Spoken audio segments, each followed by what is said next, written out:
السلام عليكم. السلام ورحمة الله. صباح الخير، تعال رمضانك. الله يسلمك. كيفك طابة لاباس؟ الحمد لله. الحمد لله. مين جاي خويا؟ جاي مشلف. جاي تبيع ان شاء الله. شا دخلت لنا طوموبيل؟ بونية. وش من عام هذه؟ 2000. شابيه بنتولا؟ ما فيش. ما فيش بنتولا. صح. موتور شباب ما ينقص ما يسخن. ما ينقص ما يسخن. لا تيسبونسير بنوات. والو. كل شيء مليح. يبارك. السلام عليكم، تحياتي لكم خواتي الجزائريين. للوهلة الأولى كي تشوفوا هذا السيد اللي قاعد يحكي تحسبوه مثلا هو إيلون ماسك، ولا هو ما على باليش أنايا كاش أحد أغنياء العالم ولكن هذا الشخص هذا راه يوجد في الجزائر وعنده سيارة من نوع بونية سنة 99 ولا 98 ولا 2000 ولا 2001.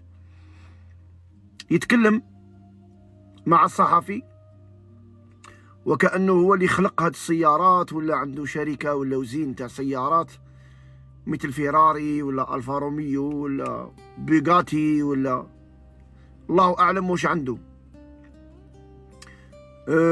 بكل صراحة أنا راح نوجه نداء للدولة الجزائرية أو الحكومة الجزائرية. إذا راكم تشوفوا في هذا الشخص كيفاش راه يتكلم وهو عنده بنية، أما لا إنسان عنده سيارة مليحة كيفاش راح يتكلم. إذا راكم تشوفوا بأنه المواطن الجزائري اللي ولات عنده 300 مليون والله ما يقدر يشري سيارة، وانتم راكم مخلين هذا الأمر ومتغاضيين عليه، فأنا نقول لكم بأنه هذا الأمر راه ما يصلحش. يا خويا العزيز خليوا الناس تشري السيارات تهبط. يا خويا ما تجيبوش انتوما، خلي الناس تهبط. وفروا لهم الطريق كيفاش ينزلوا، سهلوا لهم في الميناء، نقصوا عليهم هذه تاع تقعد شهرين طوموبيل 3 شهور باش تتريقل.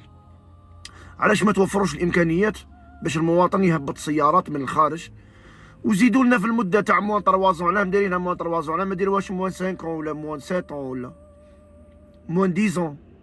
علاش راكم قاعدين تخنقوا في المواطن بطريقه غير مباشره؟ خلي المواطن يشري سياره يا خويا، دير له الجمرك هادي وخليه يسلك ويهبط هو طوموبيلته. نتوما السيد ماكم تشوفوا فيك فيه يهضر. انا ما يستفزنيش باسكو هو انسان يعني فرغان، عنده عده فيديوهات كيما هادي، هو زعما بانتو بلي راه حلو راه يضحك فينا بالاك ولا، ولكن انا راني نشوف فيه بانه هناك يعني رساله راه يوجهها بهذه الطريقه تاع الكلام تاعو. بكل صراحه 300 مليون ولات ما تجيبوها له رئيس الجمهوريه، 300 مليون ولات ما تجيبوها له رئيس الحكومه او وزير الحكومه. حطلقوا السيارات تجي، خليوا السيارات تجي. ما جبتوا ما خليتوا الناس تجيب، واللي راهم يجيبوا راهم يقعدوا السيارات مينيموم 3 موا في البور. رئيس الجمهوريه مد امر انهم يسهلوا في السيوله تاع دخول السيارات الى ارض الوطن. الناس راهي تشري بصوردها، سهلوا لهم خليهم يدخلوا. مشكل عويص تاع السيارات هذا، مشكل كبير والله، غير مشكل كبير. الناس حابه تشري تبدل، عنده خرده السيد، عنده خرده. كون يحكموه في فرنسا هذا يديوه يربزوه بها، يدخلوه لهذاك اللي هذا السيد كون جا في اوروبا خامتنا بيه بطوموبيلتو، يدخلوه الريسيكلاج بيه بطوموبيلتو، يعبزوه لتما يدخلوه في بعضاه ويديوه يبعثوه يتريسيكلا. الحكومه طلقوا لنا شويه هذا الامر، خليوا الناس تشري طوموبيلات. تحيه الجزائر ورحمه الله على الشهداء، الله المستعان.